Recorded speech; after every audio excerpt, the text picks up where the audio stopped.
Friends, in last lecture we study about the modern periodic law and structure of the modern periodic table. Today we will see our next point, that is the modern periodic table and electronic configuration of the elements.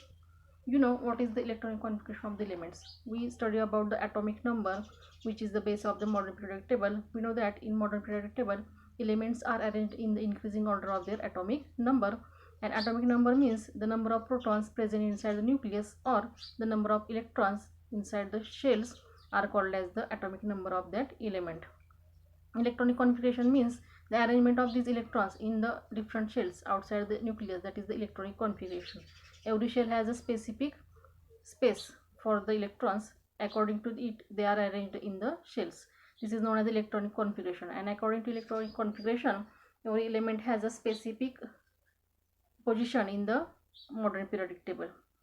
See the our point, modern periodic table and the electronic configuration of the elements. Within a period, the neighboring elements differ slightly in their properties, while distant elements differ widely in their properties. You know that modern periodic table is arranged in the groups and periods. Periods are the horizontal rows are known as the periods. In periods, neighboring elements differ from each other slightly. There is a slight difference between them. But when we consider two elements away from each other, there is a greater difference in their properties in the table. Elements in the same group show similarity and gradation in their properties. When we consider the group is the vertical row is known as the group. When we consider a group, there are the various similarity between the properties of the elements. That means in a single group all the elements have the same properties, but in a period there is a difference, or it changes properties from we go from one end to the other end. These characteristics of groups and periods in the modern periodic table are because of the electronic configuration of the elements. We see these similarity or differences. This is because of the electronic configuration of these elements which are situated in this table. It is the electronic configuration of an element which decides the group and the period in which it is to be placed. According to electronic configuration, these elements have given the specific position in the modern periodic table. Now see the bracket given here, characteristics of groups and periods. The characteristics of groups and periods in the periodic table are understood by comparison of the properties of the elements. Various properties of all the elements in a group show similarity and gradation. However, the properties of elements change slowly while going from one end to the other, for example from left to right in a particular period. That means in a period or in a group there must be some similarities or differences in the properties. In single group there is a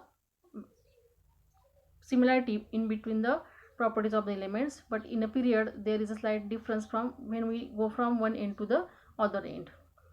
According to these similarity or differences, every element have a specific position in specific group or specific period.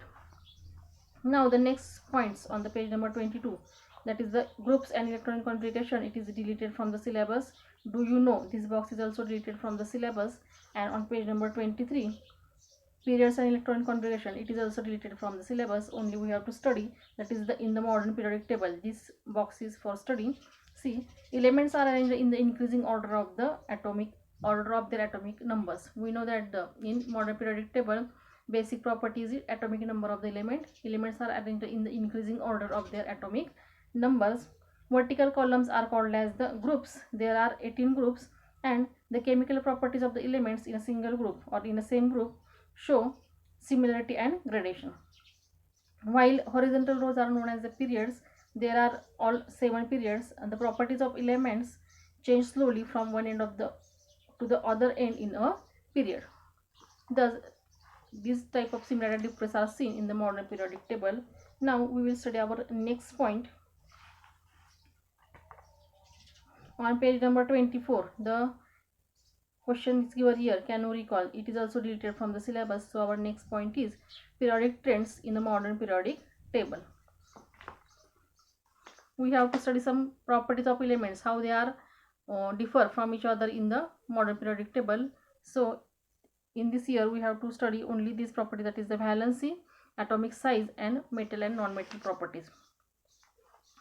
When the properties of elements in a period or in a group of a modern periodic table are compared, certain regularity is observed in their variations. It is called as the periodic trends in the modern periodic table. There is a change, but it has a certain trend in the variation. It is called as the periodic trends in the modern periodic table. In this standard, we have to study the three properties of element, that is the valency, atomic size, and metallic and non-metallic character.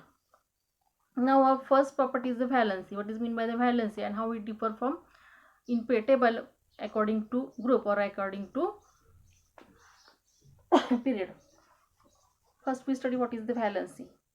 You have learned in the previous standard that the valency of an element is determined by the number of electrons present in the outermost shell of the atom, that is the valence electrons.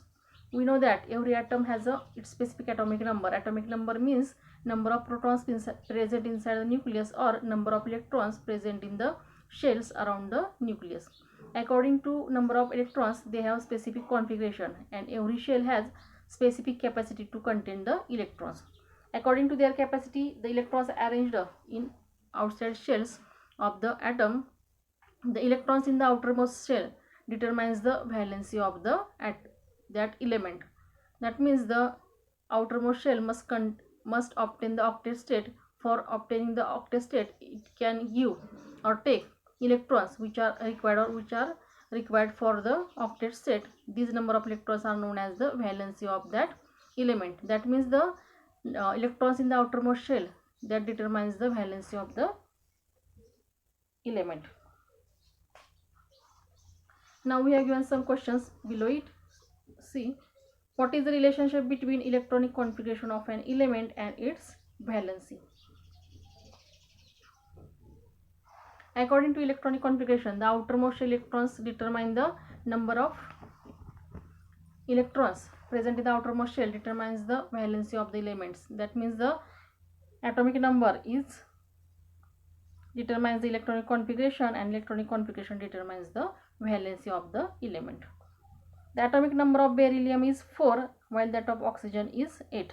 Atomic number of barium is 4, means there are 4 electrons outside the nucleus in the shells. The capacity of first shell is 2, and next remaining electrons are arranged in the next shell. Here atomic number is 4, there are 4 electrons, therefore in first shell there are 2 electrons, and in second shell remaining 2 electrons are arranged there. In oxygen there are 8 electrons, that means in first shell there are 2 electrons, and in second shell remaining 6 electrons are arranged. Now for counting the valency, we can count the electrons in the outermost shell. Beryllium has 2 electrons in the outermost shell, and oxygen has 6 electrons in the outermost shell. Beryllium have easy to give the 2 electrons, so it can obtain the stable state, and oxygen have less energy obtaining to gain the 2 electrons to obtain the octet state. Therefore beryllium give 2 electrons, so its valency is 2. Oxygen gain 2 electrons, so its valency is 2. That means the number of atoms that are gained or lost is the valency of that element. Here valency of beryllium is 2 and valency of oxygen is also 2, but beryllium loses 2 electrons and oxygen gains 2 electrons. This is the difference between their process. Now see the next question.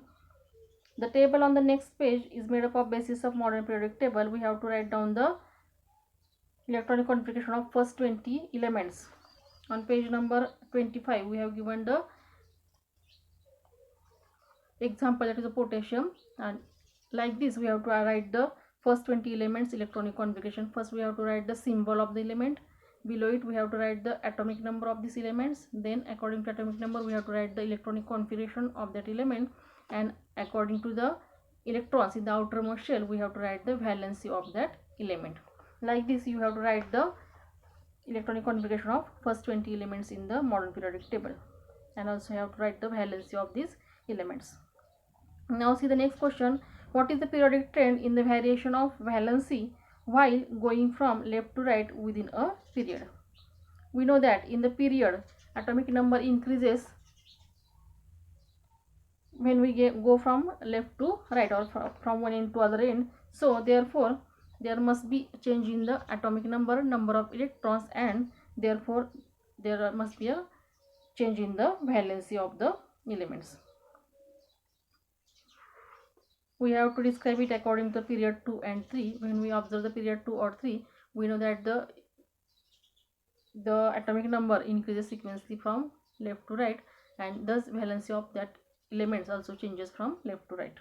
It goes on increasing up to certain limit. Now see the last question. What is the periodic trend in the variation of valency while going from down a group? In a group, when we go from top to bottom, how periodic change in the variation of valency? We have to see that. We have to explain our answer according to the group number 1 and 2 and group number 18. In group number 1, when we go from top to bottom, the atomic number changes, but valency of electron does not change. It remains 1 constantly. In group 2, valence of electrons constant 2, means the valence of electrons is according to the group number. Means in a single group, valency of all elements must be same according to the number of that group. And in 18 groups, valency of electrons is 0 because there is a octet state and there is no electrons, free electrons to gain or lose. Therefore, valency of electrons is 0. So it is known as the group of noble elements. They do not take part in any type of chemical reaction. In this way, today we will see how modern periodic table and electronic configuration is related to each other, and according to groups or periods, how their properties can differ. Here we study the first property, that is the valency. How valency changes from periods to groups. In group, how valency changes from, or how valency is determined according to the group number, and in periods how valency changes from one end to the other end. In group, how it changes from top to bottom. Here we study the first property, that is the valency. You have to write the electronic configuration of first 20 elements in your notebook as given in the example on page number 25. Here today we will stop. Thank you.